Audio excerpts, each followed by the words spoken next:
Okay, so as always, we start out with the most important stuff, which is the practice. So let's just get into some meditation together and see what, take it from there and see what happens. All right.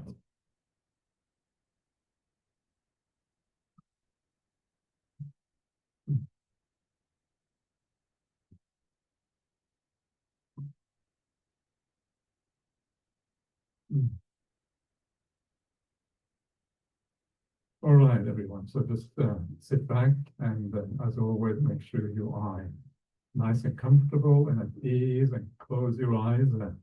When you close your eyes, one of the great benefits of that is that you shut out so much of the world.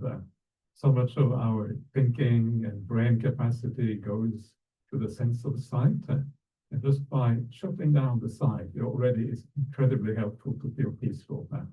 So the idea of meditating with closed eyes is very much recommended. So just sit back, close your eyes, feel your body, feel your mind. Allow yourself to relax and find that ease as much as you possibly can, and just enjoying the idea of meditating. The more we enjoy the practice of meditation, the more likely it is that we're going to have success, because enjoyment is everything in meditation, in life, in pretty much everything. Enjoyment is what we want as human beings, and that includes the spiritual path.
Large part of the spiritual practice and meditation is about prioritizing the meditation practice, and it's about understanding what is truly useful in life, what truly gets you somewhere.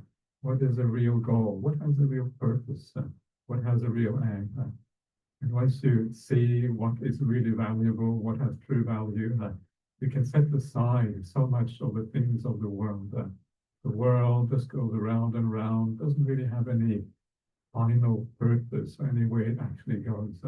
It is a spiritual path that has an outcome. It is a spiritual path that has a purpose. And so allow yourself to prioritize what is truly valuable there.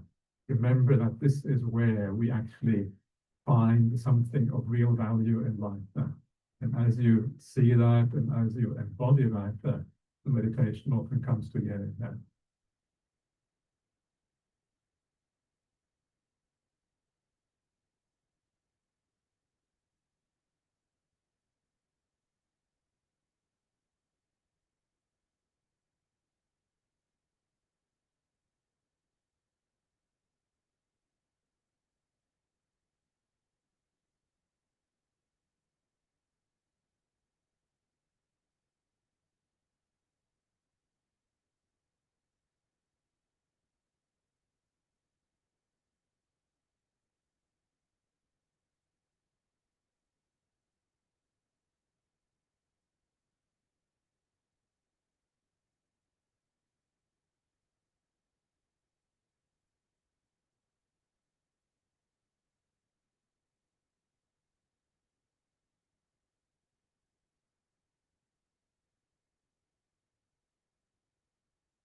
The mind starts to calm down a little bit. Make sure that you notice the attractiveness of that, how delightful it is to calm down. Meditation is in many ways a bit like a holiday, but not like an ordinary holiday, but a holiday where you can really rest, you can really relax, you can really you're giving yourself this opportunity to let go of the burdens of life and instead just enjoying the peace and quiet. And that is what this meditation is about, to ensure that you focus on that positive aspect of the meditation, understand that, and then allow that to kind of drive the meditation forward.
way before you come out of the meditation, take a few moments to review what has been happening here.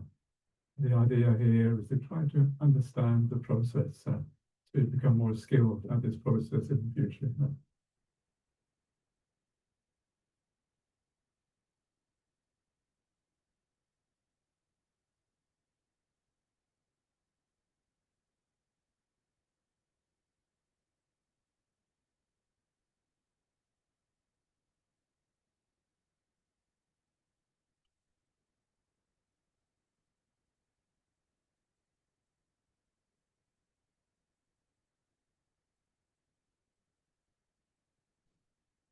Everyone, so please come out.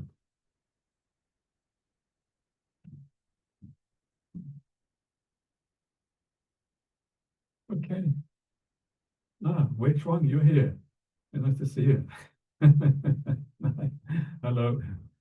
Hi. So, okay, so welcome again, everyone. And let's move on to the Dhamma talk stage. And the theme for the talk today was chosen by someone else, but it's one of the nice things about being a monk is that people are often very happy to choose a theme for you. And actually, it's quite nice because if you don't let other people choose the theme, you end up talking about the same thing every time. It actually, it's quite nice to have someone else point out to you what you should be talking about. And so the theme for today is the realms of existence. And I think it is titled The Realms of Existence. And we have all been there before, which is sounds kind of cool, right? Because very often you hear about the realms of existence and it may seem very alien. It may seem very strange. It may seem as if, has this got anything to do with the Dhamma? Doesn't this sound like some kind of superstition? And yet, according to the title of the talk today, and according to the Dhamma as well, we have all been there before. There should really be a kind of familiarity for us, right? That these realms of existence. It shouldn't be as strange or weird as it may seem. Actually, we should be able to somehow relate to this in a good way. So where does this even come from, this idea of realms of existence? And of course, it is important to understand that this is an integral part of the teaching of the Buddha. It is not something that is superfluous or something that is, maybe you don't really have to accept it or something like that. It's actually an integral part of the Dhamma. And it's part of the discovery of the Buddha as part of his enlightenment, the understanding of these different realms. But it's actually very important. And of course, for the Buddha, what it really meant, the idea of different realms, it means that for the Buddha, to actually achieve awakening, he has to understand the whole world. What is the world like? What is the potential? What are the possible rebirths? What is the possible suffering and happiness that is available in this universe? And only by fully understanding what is possible, the various kinds of rebirth, how long they may last, will they last forever, all of these kind of things, only then can you claim enlightenment, because only then do you understand the predicament it is to be a human being or to be any kind of being for that matter. If you don't understand all of these rebirths, how can you make a choice to end rebirth? First of all, you have to understand the potential, what can be done. Without that, there is no way you can actually claim awakening or a full understanding of human happiness and human suffering. At the end of the day, that is what the Buddha's insight is about. It's about understanding happiness and suffering, right? And so you move away from the suffering and you move towards the highest kind of happiness. And so to do that, again, you need to understand the whole potential for rebirth, the whole kind of cosmology in the kind of broader sense. Otherwise, you don't know what's going on there. And so this is the background. So as part of then the Buddha's investigation of this and of understanding the world, he sees all of these possible rebirths, all of these possible places that we can potentially get reborn. And so very briefly, I'm just going to give you a kind of brief overview of what these places are at the very outset so that you have an idea what we're talking about. So usually in Buddhism, we talk about three kind of places of rebirth or three realms that are below the human realm, where there is more suffering and more problems and more difficulties. And we talk about six heavenly kind of rebirths. that are immediately above the human realm. And these are sensual realms, yeah, a bit like the human realm, except a bit more glorified. And beyond the sensual realms, we have like what is called the Brahma Loka. And these are the realms that correspond to the profound meditations, like things like the jhanas and the samadhis and these kind of things. So altogether, if you count all of those realms, you end up with, I'm a bit on thin ice now, I think it's 32. Is it 32? Someone please correct me if I got this number wrong. I think it's 32 or 30 realms, something like that altogether. So lots of kind of realms, all in this whole cosmos or whatever. So it is a fundamental part of the Buddhist outlook, yeah, that these different ways of existence actually exist.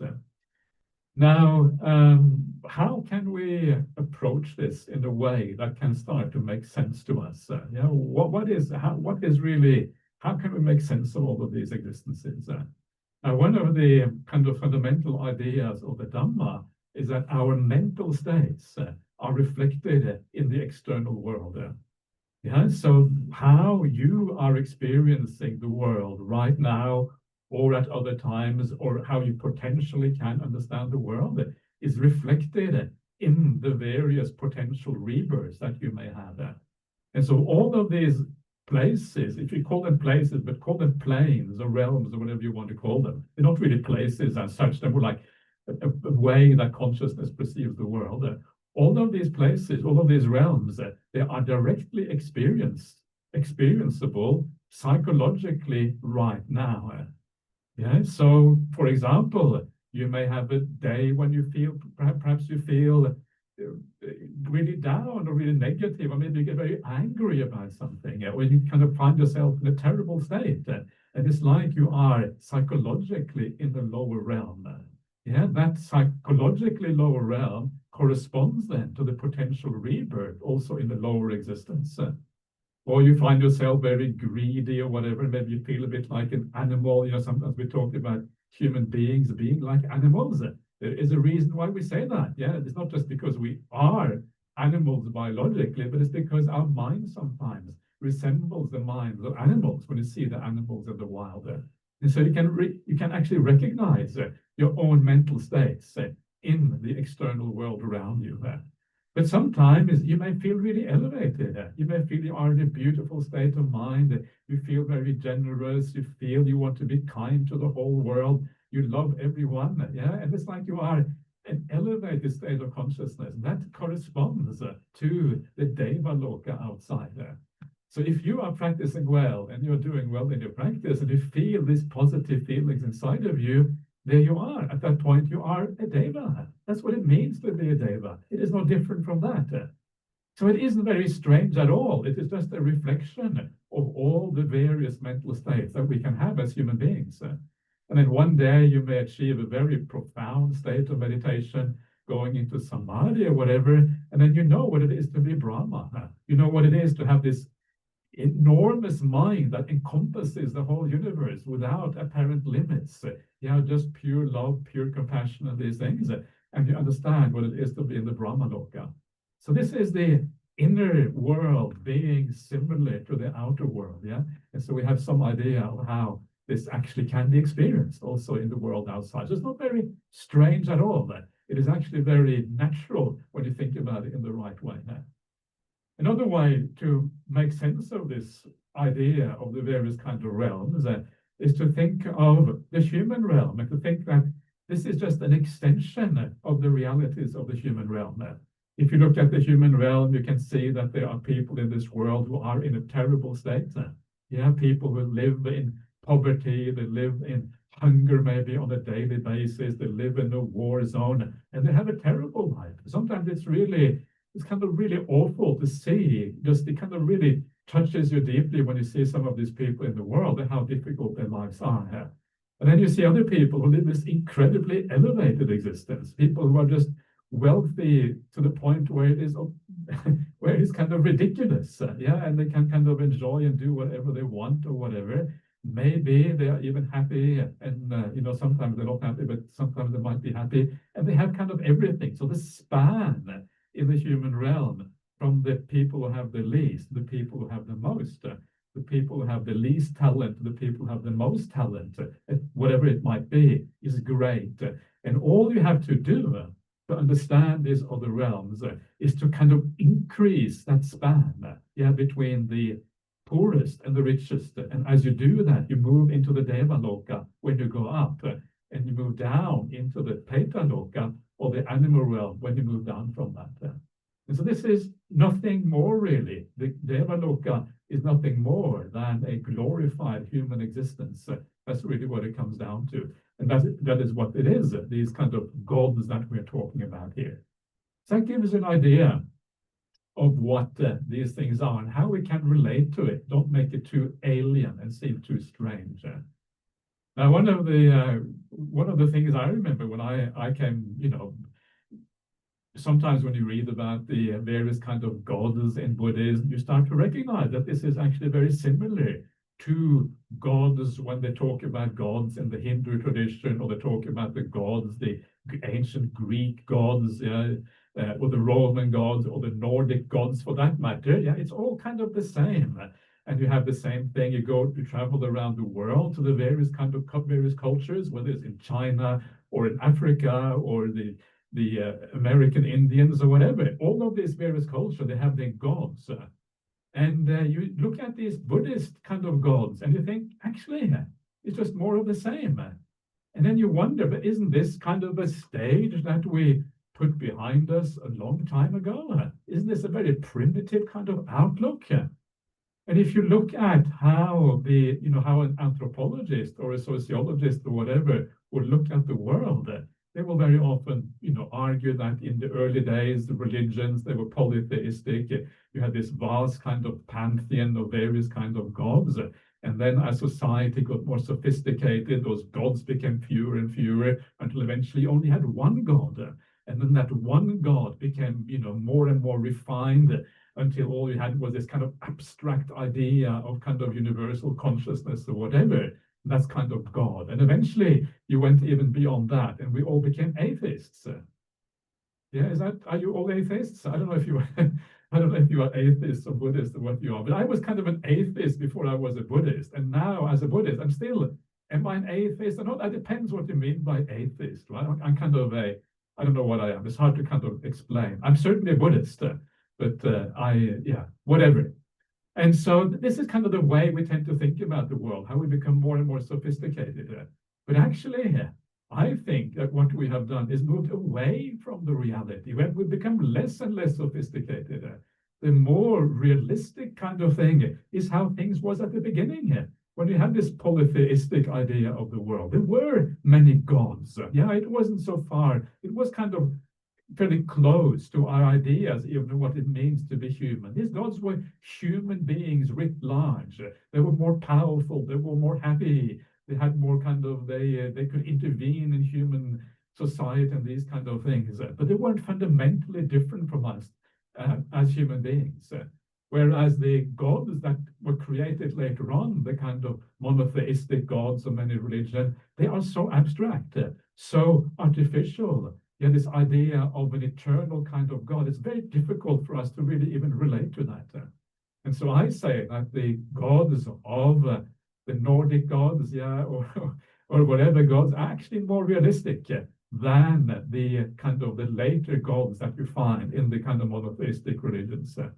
Why? Because these gods are impermanent. They die, they re-arise, they get reborn. They are basically a little bit like us. And that is something that we can relate to. And that's why it makes sense. So this is, for me, kind of some of the ways I think about these various kind of realms. You have to make sense of them and why they actually, how they actually kind of even interact with us. And I think this is one of those important points, that there is interaction between us and these various realms. The obvious kind of interaction is between human beings and animals. Yeah, animals are separate realms. Very obvious kind of interaction. They are just there, just behind the, always around us. And obviously, it is very clearly a realm of much more suffering. But I think that interaction with these various realms actually extends well beyond that. Sometimes we have experiences that are very hard to understand. Sometimes you may see beings. We may see like a maybe we see something that we think is a ghost. How do you feel about seeing ghosts? Do you think that's cool, or are you afraid of seeing ghosts? That will depend on what culture you're part of, right? If maybe you are grown up in Europe, maybe the ghost doesn't sound so dangerous. But if you are grown up, like, for example, in Thailand, where you have been fed a steady diet of ghost stories since you were a child, you are terrified of ghosts. The idea of ghosts is really, really scary. So it depends on your cultural background whether this is scary or not. But I say, if you have a chance to see a ghost, you should be so happy, because that idea opens up a new window to reality. It gives you a chance to see something greater, yeah?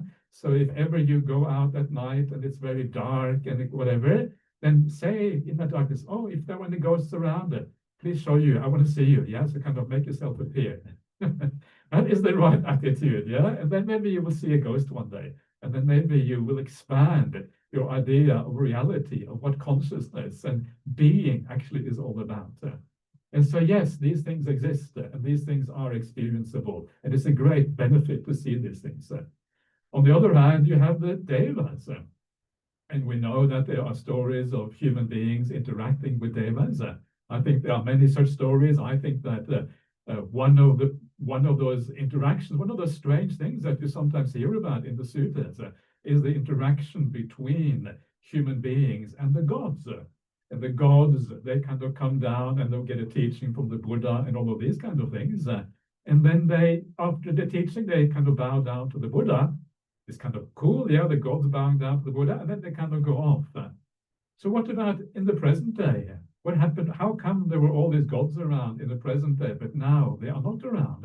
That sounds a bit dodgy, doesn't it? I mean, surely if there were gods around then, they would be around now. So surely these must just be stories. Mythology. This cannot possibly be real. But I think that there are gods around today. And I think sometimes they manifest in ways which we don't recognize as gods. And sometimes they may manifest and we call them UFOs or something like that. What are these UFOs? Are they really beings from a different galaxy? I think they are far more likely to be like a being from a different dimension. Yeah, like what we call devas, for example. So they are still around. It's very often we don't recognize them. And then you have all the stories of gods who protect you, protection gods. Yeah, you have guardian angels. And sometimes you hear some amazing stories of people who get protected by these guardian angels. I remember reading a story a long time ago, this American lady, and she was one of these extremely virtuous ladies you may have heard about her. She was called the Peace Pilgrim, and she was wandering around the United States, crossing the whole country by foot, just living on people's donations. She was basically an alms mendicant, yeah, without really understanding what that meant. She wasn't a Buddhist. She was a Christian, but she just wandered around in the United States, crossing the whole continent, living off people's generosity.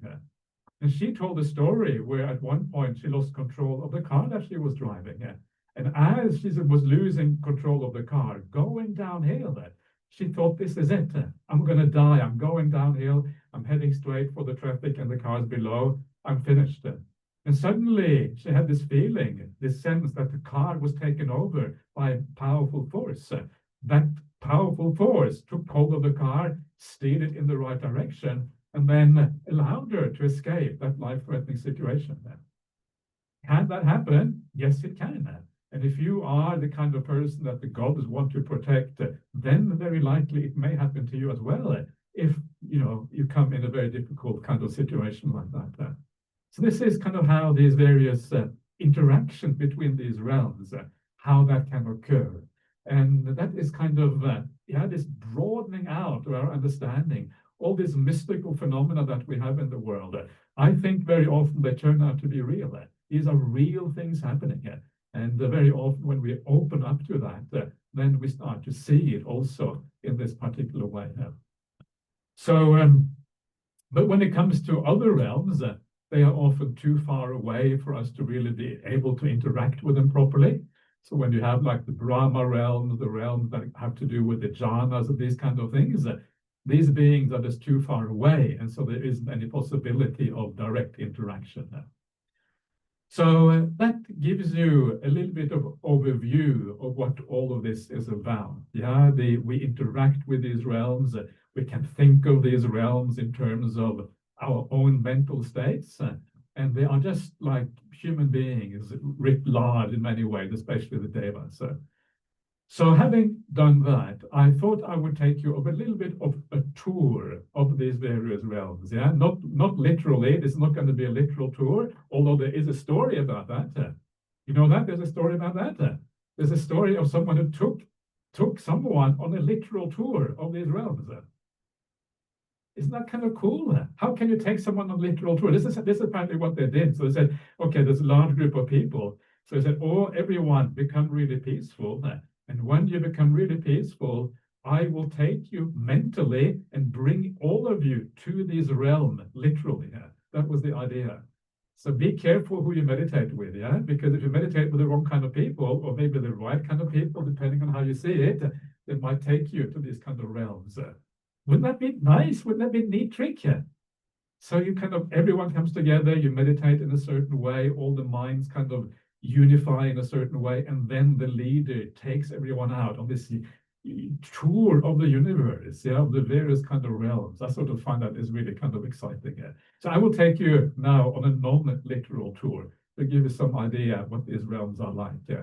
And I will start with some of the lower realms because we want to get the lower realms out of the way so we can kind of come to the higher ones afterwards. So the realm immediately below the human realm, according to this system classification, is the realm of ghosts. Yeah, this is known as the Peta Loka in the Pali texts. Sometimes people think that the animal realm is the one immediately below, but actually no, according to the Sutta, it is the Peta realm, which is immediately below the animal realm. And the Peta realm is characterized by a lack of the basic comforts of life. Yeah, there's a lot of suffering in the Peta, not a lot of suffering, but it's like uncomfortable. It is not pleasant. And so you feel always maybe a little bit hungry. You're never really at ease. You get not to see very many nice things. The music is kind of slightly depressing, if there is any music at all. Everything is kind of slightly bad. And there is a kind of a simile in the suttas for this Peta Loka. The simile is like this person who is in a place where the ground is very uneven there.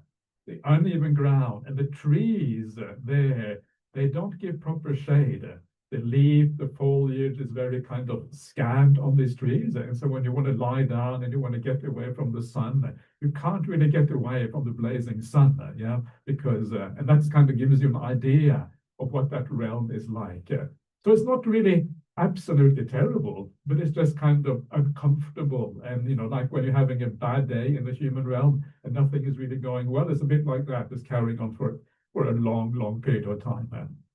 And so this is kind of how it is described. How does this come about? How do we end up in this kind of state of misery? And one of the ways that we do that is that we are too attached to the things in this life. There was a famous Thai meditation master who said that he had been to the United States.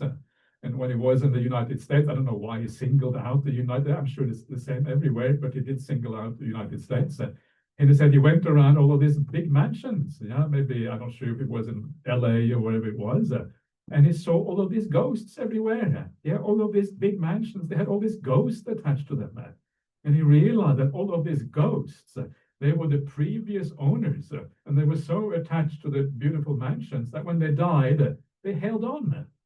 The problem is that when you hold on as a ghost, you can't really enjoy your mansion anymore. Yeah, what you see is like a skeleton of the mansion. You can't really use the facilities in the way before. It's just there for you in a kind of, in a reduced kind of fashion. You see it from a different perspective, yeah, but you're still so attached, you can't really let go of it. And so the way that very often we end up, or people end up as ghosts, is through excessive attachment to the sensual world. Yeah, and on top of that, also, of course, not having done good deeds, yeah, having lived a life which is a bit dodgy, Yeah, not really being very generous and these kind of things, combined with that coarse attachment, then leads to a rebirth in these particular realms. So that is a brief idea of how you get reborn in the Petaloka, and an idea of what it is like to be there. Yeah, I wouldn't recommend it. Yeah, I wouldn't recommend being a ghost. So please try to avoid being a ghost. And we'll come later on to how you avoid that. It's actually quite obvious how you avoid that. And then you have below the ghost realm, you then have the animal realm. And the animal realm is explained in the Sutta as a realm where it is a bit like you end up in a cesspit. Yeah, a cesspit, like where all the kind of all the rubbish and all the the contents of the toilet gets flushed into this. And it's a bit like the maggots and things living in a cesspit. It's a very kind of unpleasant realm. It is not necessarily, it is painful and it is unpleasant, and the sensual input is usually negative of various kinds. And so this is, again, far, far worse than the ideas of that you have in the Petaloka, or the ghost realm. And to be reborn in the animal realm, again, is excessive greed. Yeah, not having done many good actions. Often delusion is a big part of the animal realm. If you look at animals, they often have very small kind of brains and small bodies. And it means that the mind, in a sense, is trapped in those small brains, in those small bodies. And because the mind is trapped in something very limited and very small, it can't really express itself very well. So if you are trapped in a kangaroo brain, it means you can't really think very clearly, or you can't really understand the world very much, because your mind is limited by that existence, by that kangaroo existence. So it's kind of bad, yeah? It's kind of delusional and very kind of unpleasant from that point of view.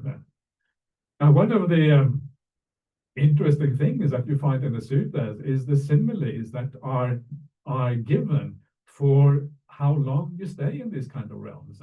And there are some of these similes that are, to my mind, not very reliable. So you have the similes, it is like, it goes for a very, very long period of time.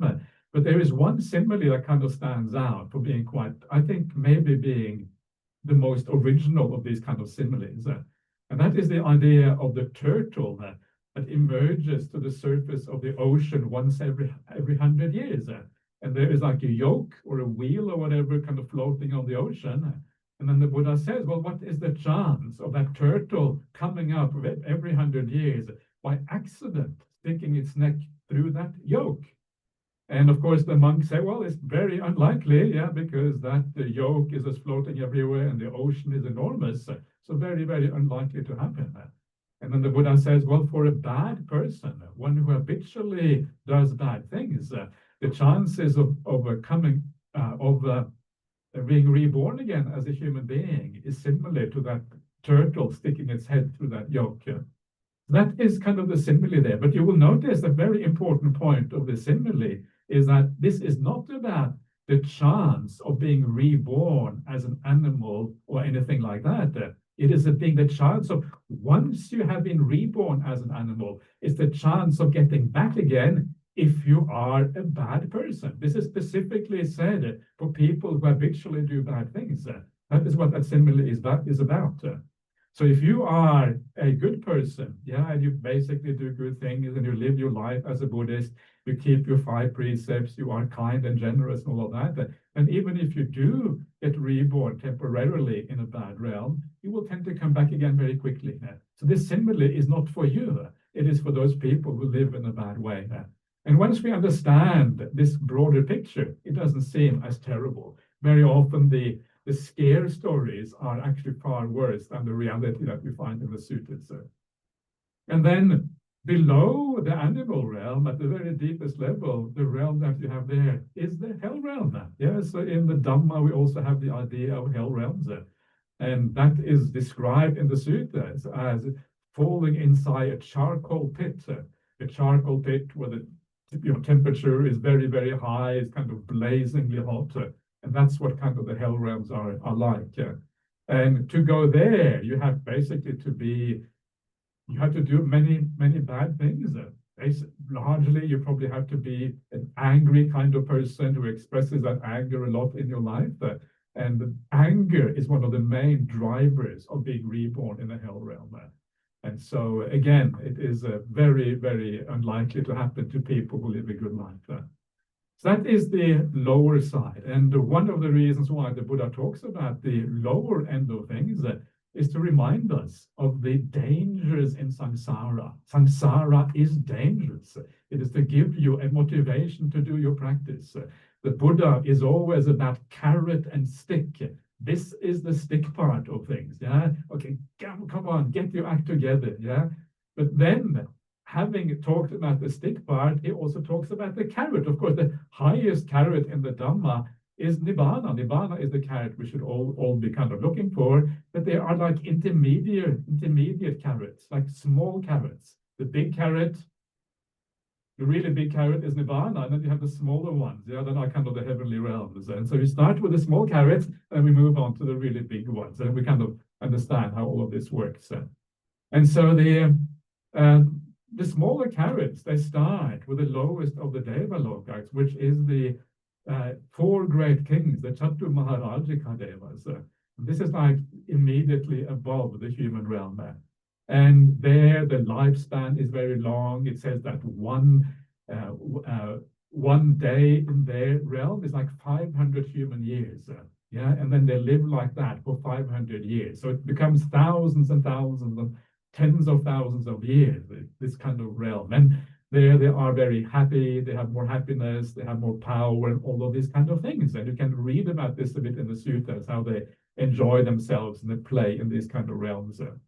And so it kind of sounds nice until you start reading the fine print. And when you start to read the fine print, what you're going to sell these realms, it talks about how in these realms, how in many ways the kind of suffering that they have is very similar to the human suffering. They talk about these gods and they fall in love, and then they have a heartache because they fall in love. There's a very famous story that you find in the famous Sakapanya Sutta, the questions of Sakka. And there's a Gandhava, heavenly musician, goes to the Buddha and plays a love song to the Buddha. Have you ever heard that story before? It's kind of really, it's amazing, because how can anyone think of playing a love song to the Buddha? Listen what he does. And then he talks about his heartache. He talks about this maiden that he's in love with. I'm bound to this maiden. How can I kind of get this maiden in my life, etc., etc. And it sounds exactly like the human realm, yeah. And you can see kind of how this is just an extension, a glorified version of the same thing, yeah. And then you see other suttas. You see suttas where these heavenly beings from this particular realm, the yakas as they're called, etc., they are listening to the Dhamma, and while they're listening to the Dhamma, the child interrupts them. So they say, "Oh, please be quiet, child. Yeah, I want to listen to the Dhamma, for goodness sake." Yeah. That is just like maybe some of you, right? I don't know what your life is like. I can imagine it is similar to maybe for some of you. And so again, it's the same kind of issues. You live in this heavenly realm. The same problems are there from where what you find elsewhere. And then of course eventually you have to die. Yeah, and dying is also very traumatic for these heavenly beings because they have been living there for a long time. And sometimes they think that they are permanent, but actually it turns out they are not permanent. And then, of course, it becomes very hard and very difficult in those particular realms.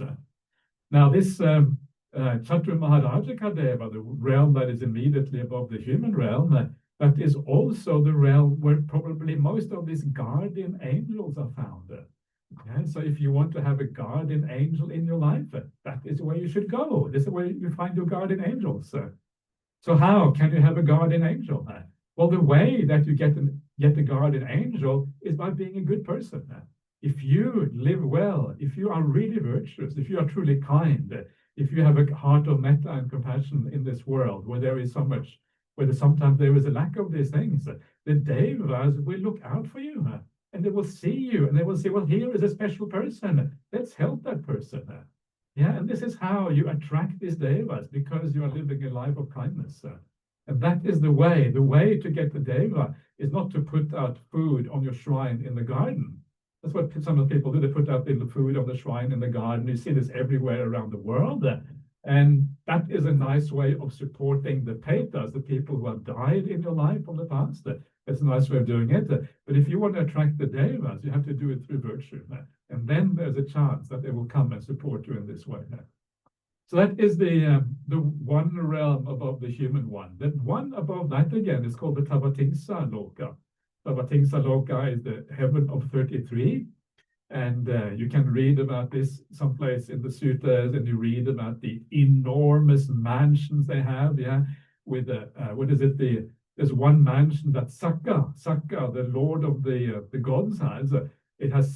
Mansion has 700 towers, and in each of those 700 towers, it has 7 rooms, and within each of those 7 rooms, there is 7 nymphs in each one of those.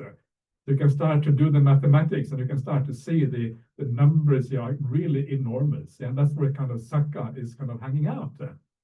And then Mahamoggallana, the Buddha's great disciple, he goes to that heavenly realm, and he wants to shake up Sakka a little bit. He wants to remind Sakka of the Dhamma, because Sakka happens to be also a Buddhist. He came to visit the Buddha, and he became a Buddhist as a consequence.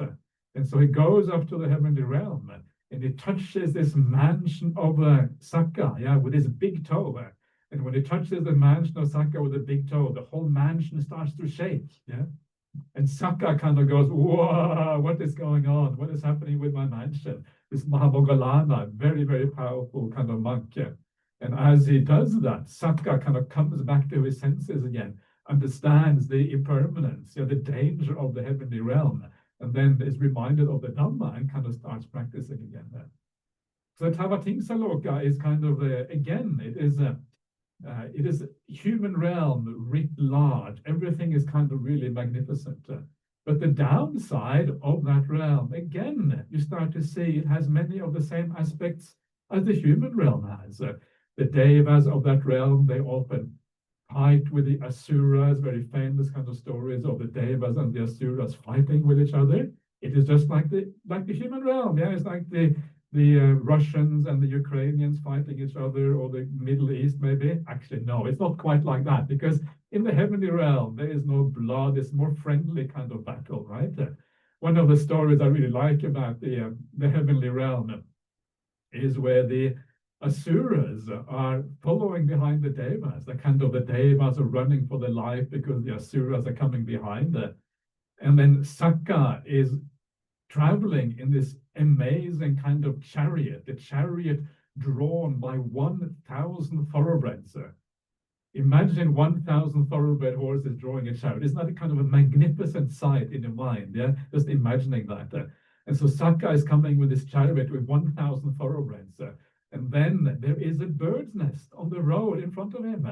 And then Sakka sees the bird and says, no, even though we are fleeing from the Asuras, there is no way that we can destroy a bird's nest. So stop the chariot right now. Even if we have to be taken prisoners by the Asuras, no way we can destroy the bird's nest. And then the Asuras come behind, and they see that Sakka has stopped and turned around. And then they become frightened, because they think, wow, the Sakka must obviously feel very powerful. He has stopped in the middle of the road, is now turning around. And they become afraid. And so the Asuras flee in the other direction. And so that is, I don't know, there's something about that story which I think shows the power of virtue. If you are truly virtuous, if you are a truly good person, sometimes that virtue comes to your rescue in unexpected ways. Don't be afraid to be virtuous. Don't be afraid to live moral. Sometimes do things that maybe even seem kind of irrational, or maybe even slightly dangerous. But stand your ground as a virtuous person. And some of these forces in the universe, whatever it is, will come to your rescue and find a way out. The power of virtue is real. That is what that kind of shows. And so what you find in these realms then is this idea of virtue of kindness.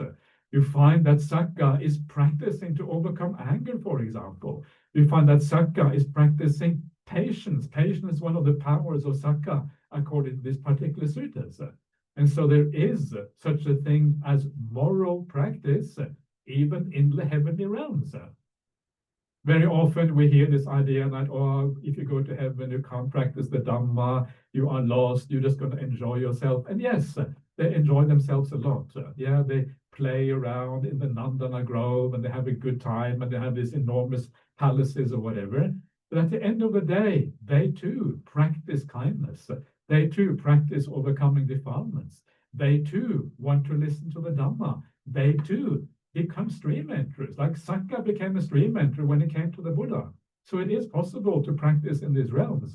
The idea that it is not possible is just some kind of idea, mythology that has somehow entered the Buddhist community, but actually there's no evidence of that in the suttas. The evidence actually is quite the opposite. There seems to be plenty of possibilities for these devas to practice the Dhamma as well.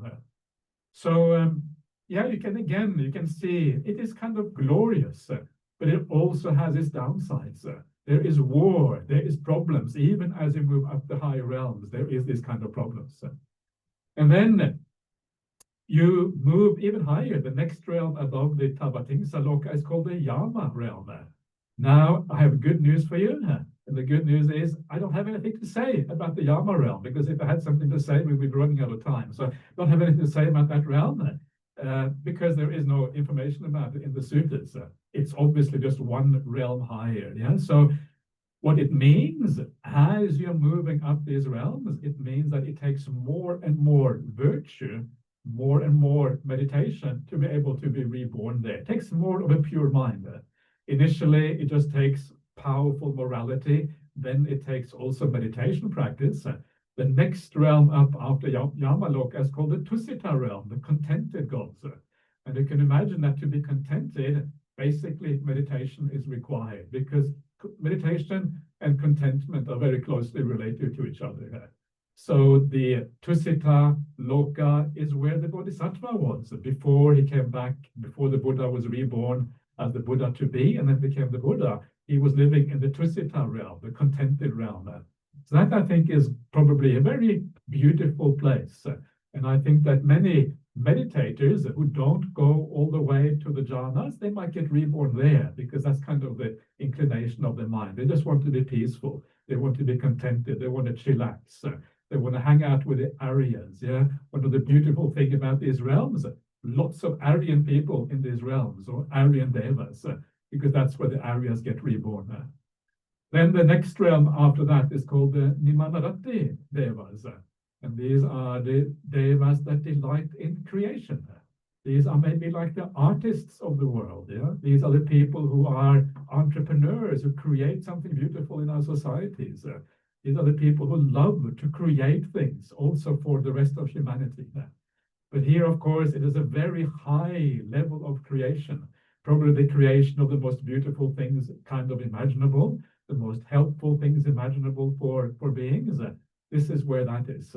So the idea that we have as human beings, we often put artists and creative people on the pedestal, that is also happening within samsara. These are very, very high devas, and they're kind of put on a similar kind of pedestal within the hierarchy of devas in the world. There is a reason why we kind of glorify, why we think highly about creative people in the world, and that is for that reason, because they create things that are beautiful and useful for all of us, and they make our human society more interesting and more delightful because of that. And then above the people who love to create is the realm of the Paranimitta Vasavati devas, those who have power over the creation of others. And to me, this is a bit like the billionaires in the world today. The billionaires who can buy all the best art and all the best kind of things that other people create. Yeah, it's a little bit like that. This is the billionaires of samsara, except that they don't need any money. They just have the power to use these things. They have a similar kind of idea. And so they use what is created by others. And that realm there is also the realm where Mara hangs out. Mara lives in this particular realm, because this is the most powerful realm of the entire essential existence.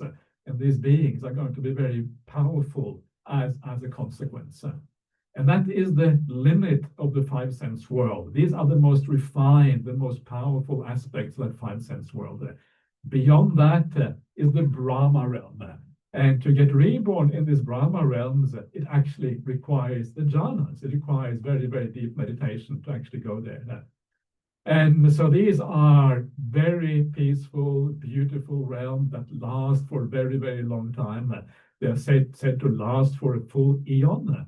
And one of the interesting things is that you can actually calculate approximately the length of an eon by looking at the various devas and seeing the numbers in the suttas, because the suttas give you numbers, yeah.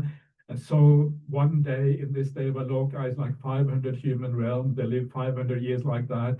And you can go through the various realms like that. And you can calculate the length of an eon.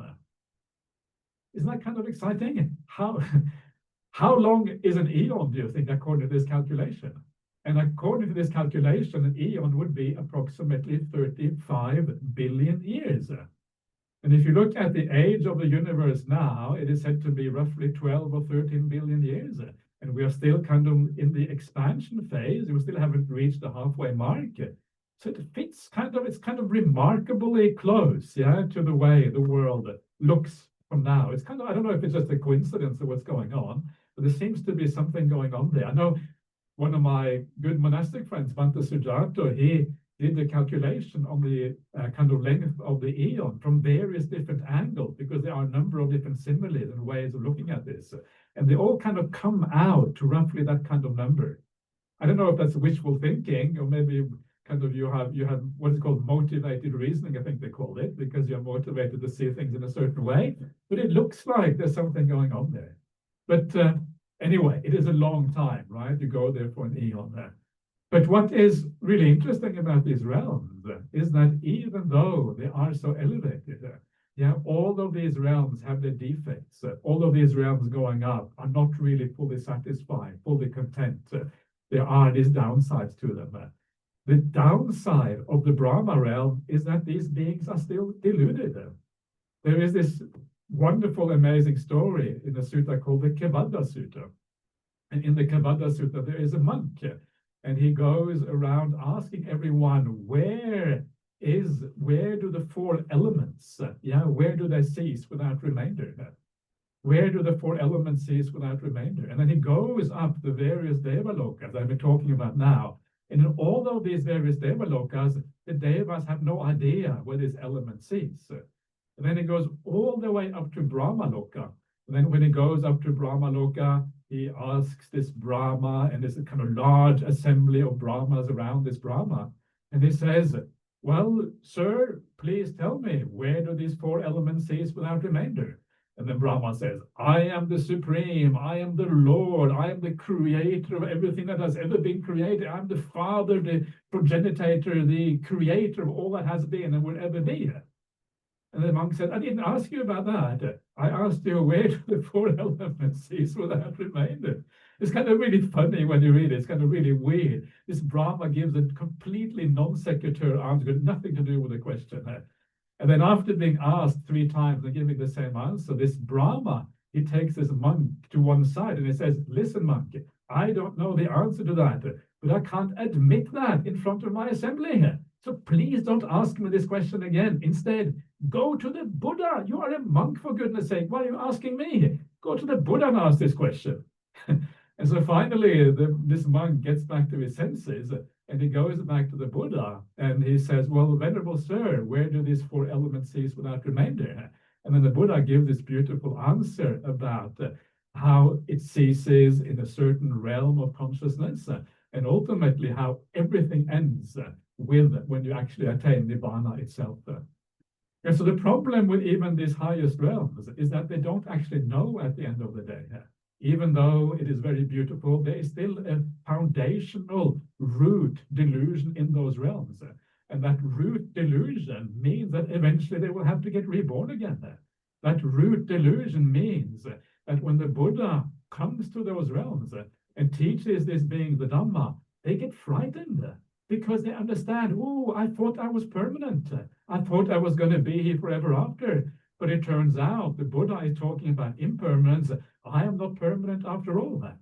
Imagine if you think you are God.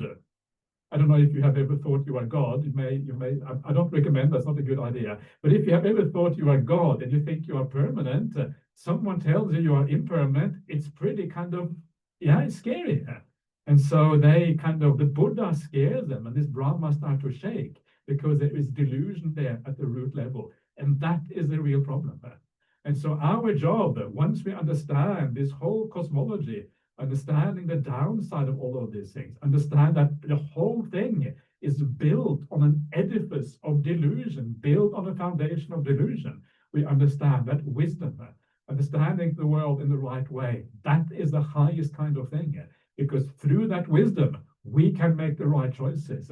We can understand that no rebirth is ultimately satisfactory, and we can go beyond all of these realms of existence and instead find the true happiness where it actually lies, which is in the ending of all of these things, which is equivalent then to the achievement of Nibbana itself. And that is why the Buddha taught Nibbana.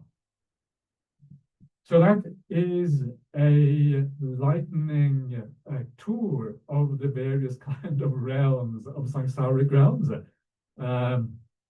So anyway, just kind of trying to live up to the title of the talk today. So we have a few minutes left. And before I allow Manori, I'm going to keep Manori out for now. I don't have any power, by the way. I'm completely powerless. She is the master over there. But I would love to give you a chance to ask some questions or make some comments if you like. So please go for it. So we have a question from Christian. Can you read it out for me, Manori, because I can't see properly what's going on there? Would that be possible? Yes, yeah. I will read it now. Dear Ajahn, thank you so much. I have a question about the Buddhist point of view on the theory of evolution. How does this theory fit into our Buddhist understanding of different realms and rebirth? There have been times when human beings have not been here. Does it mean in these times we all have been animals, ghosts, or devas, etc.? Thank you. Yeah. Yeah, this is a very good question, and it's one that as Buddhists that we have to answer.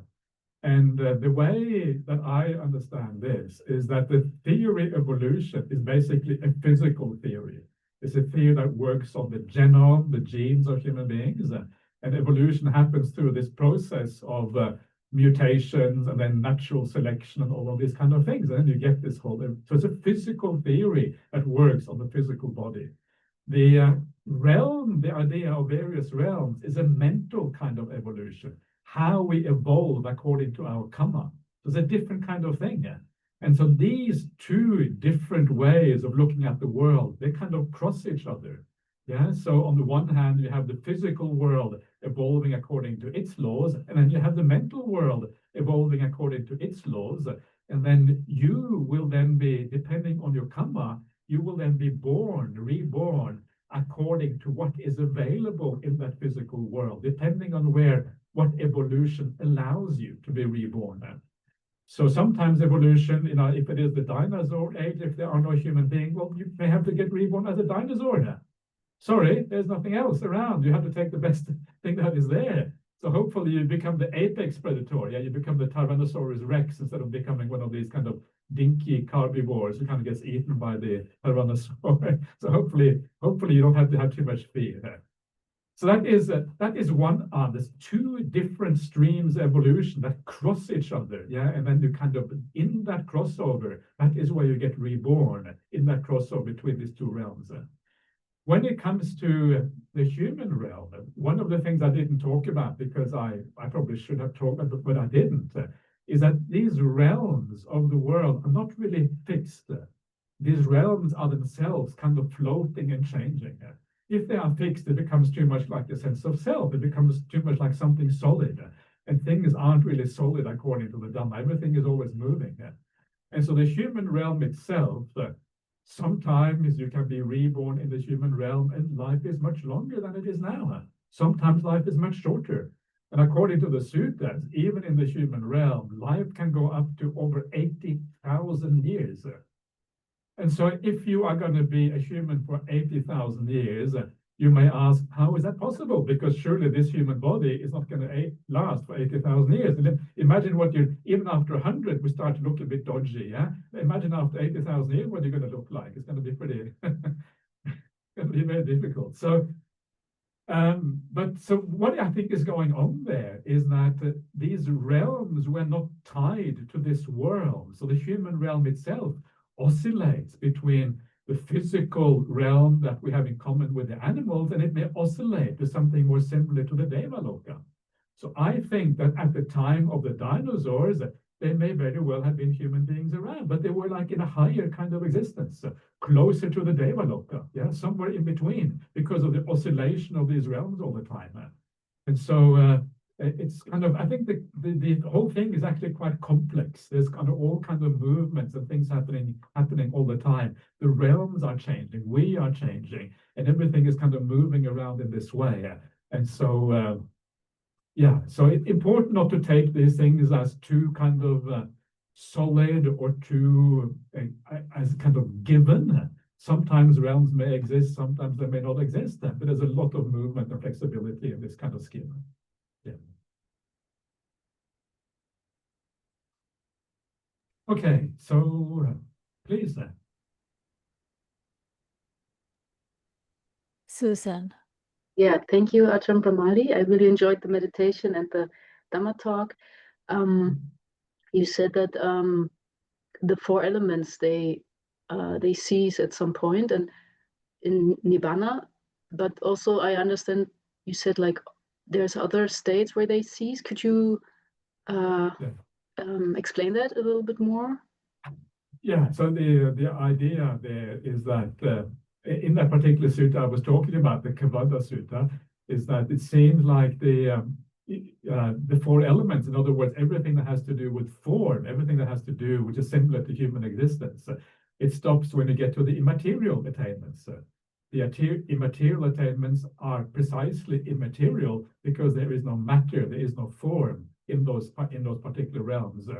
And so it takes a very kind of high and refined state of consciousness, even beyond the jhanas, and that's where all form kind of stops completely. And then ultimately, if you want that form to not only to stop temporarily, but to cease altogether, well, then actually Nibbana is the next step beyond that. But the whole process of meditation is one where the four elements kind of get reduced gradually. They become weaker and weaker and weaker. And as your meditation becomes deeper, your body starts to feel more light. There's less and less experience of the body. And that is like as if the form that you have or the elements that you have, they become softer, they become less hard, they become more kind of, they become less solid, if you like. And so it's like we're gradually emerging out of form to more refined states of mind until eventually it stops altogether. It's a gradual movement out of this realm of form to the kind of more formless kind of realms. Is that helpful? Is that? Yeah, Ajahn, there are a couple of questions in the chat. I will read it for you. Yeah. Which realm is one part of if one has desires? What does it mean to be generous? Does one give away everything one has? That's two different questions, is it? I think so. It says number one is which realm is one part of it one has desires. Number two is about the generosity. Okay, so in which realm do we have desires? You have desires in most of these realms. Yeah, the desires are more refined. That's kind of one of the differences. So if you go to the Petaloka, the ghost realm, or the departed ghost realm, very often they are very coarse kind of desires. They're very strong desires, and they aren't really met. But they can also be very kind of refined desires. Yeah, you can have a desire for something very like being in nature, for example, which can be a very peaceful desire. You can have a desire to kind of sit and meditate. That can be kind of a beautiful and refined desire. So the desires go from very refined to very coarse. And so one of the things that we are trying to do on the Buddhist path is to refine our desires. Desires is often a given. You can't just give them up straight away. You have to go through a process of refining them, making them more beautiful, and then eventually you can give them up completely. The full ending of desires really happen when you get to the jhana realms, the Brahmaloka. When you go to the Brahmaloka, then desires are completely given up in terms of sensual desires. Presumably you're talking about sensual desires now. These are the desires referring to the five senses. But in Brahmaloka, you still have one kind of desire left, and that is the desire to exist. That is still there. And so that is the most foundational and most deep-rooted desire we have as human beings, is the desire to exist. And that is kind of ultimately what we also overcome on the Buddhist path. This is one of the reasons why the Buddhist path is so profound. When it comes to the idea of generosity, the idea here, don't think about it in terms of do we give everything we have. This is kind of this is too scary for most people. Learn to give with kindness. Learn to give and make the act of generosity beautiful. You should never give too much. You should always make sure that you have enough to look after yourself, right? You should, number one, and this is kind of one of those things I always found very fascinating in the suttas. Number one is to look after yourself. Number two is to look after your loved ones, your family, your friends, your workers, or whatever. And then if there is anything left over, you use that for charity, whether you want to support a Buddhist community or whatever it is.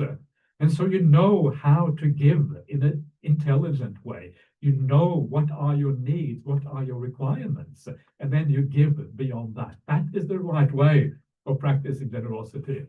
If you are able to give up everything, if that comes naturally to you, great. Yeah, there's nothing more beautiful than giving up everything. Some of the greatest sages in the world, they had nothing. If you look at someone like Ajahn Brahm, he has very, very few things. And it's wonderful. You go into Ajahn Brahm's cave, you look around, wow, there's nothing much here. You count the number of things, you can count them on two hands. I think one hand is too little, but two hands, you can probably count what he has in that cave. There's nothing there. It's just empty. And there's something very beautiful about emptiness, something very beautiful about not having anything at all. So if that is where you incline, it comes naturally and you do it with joy, then keep on giving, because it is a very powerful part of the Buddhist path. I will do one more question from the chat, Ajahn, and go to the Zoom hand.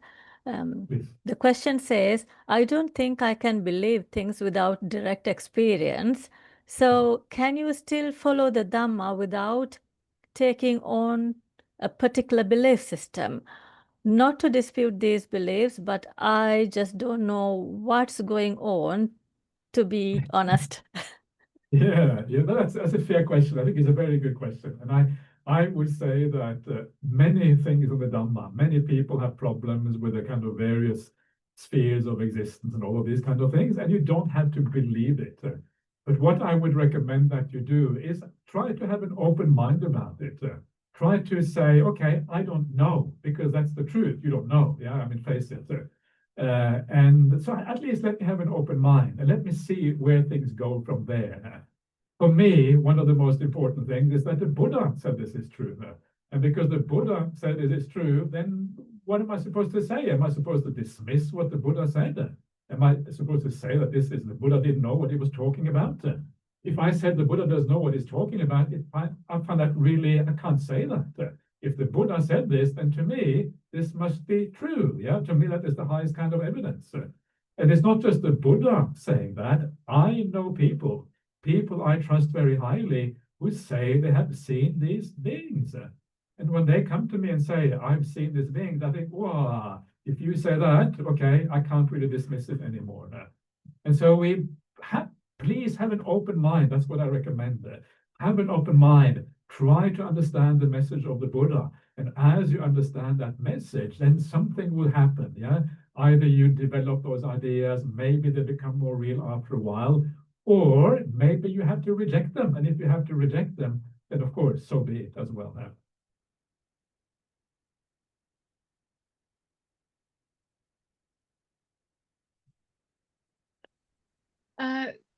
Good morning, everyone. Thank you for the insightful talk this morning, Ajahn.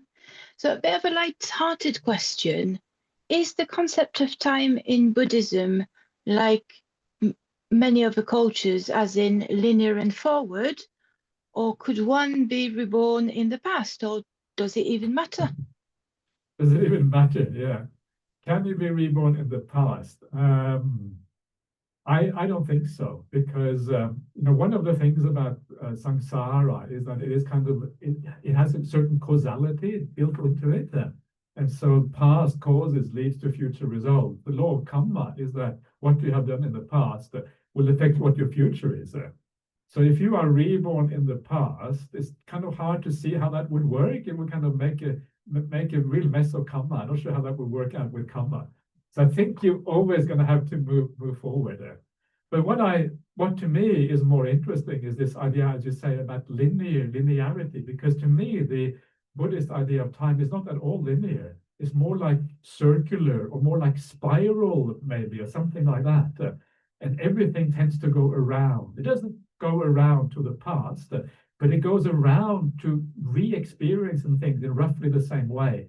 This is the idea of being reborn, right? You come back to childhood again, you go through all of the experiences once again, and then it kind of goes around like that. If you look at your mind, how your mind often goes in circles, yeah, the same thought patterns go again and again and again. Sometimes you wonder what's going on. Why am I thinking the same stupid thing again? Shut up, mind. And then it doesn't want to shut up. And then you also have this idea of circular time on the really large scale. You have like the universal circular time with the whole universe, yeah, like the Big Bang and the Big Crunch going around in circles like that. And so in Buddhism, it's more circular. And it's a very interesting thing that time is circular, because what it means that there isn't any kind of goal, there isn't any purpose, there isn't any aim. In the Western idea of time, usually there is, when we have a linear idea of time, we have an idea that the world was created over here, and then you have the second coming of Christ over here. There's kind of a linear kind of process between that. That's kind of where you have a initial cause and you have a final endpoint. But in Buddhism, we don't really have that. In Buddhism, it's more like going round and round and round and moving on and on and on. And that's kind of, after a while, you get fed up of going around and round and round. Yeah, you had enough of this kind of cycles and circles or whatever. And if understanding that cyclical nature of existence is actually very helpful for the spiritual path, because it reminds you that actually there isn't really any real purpose to this. I have to get out of here. I need to practice the Dhamma. That's really the only thing that makes any sense. All right, so that's my reply. It's a brief one, but the idea of time is a very interesting one. I agree with that.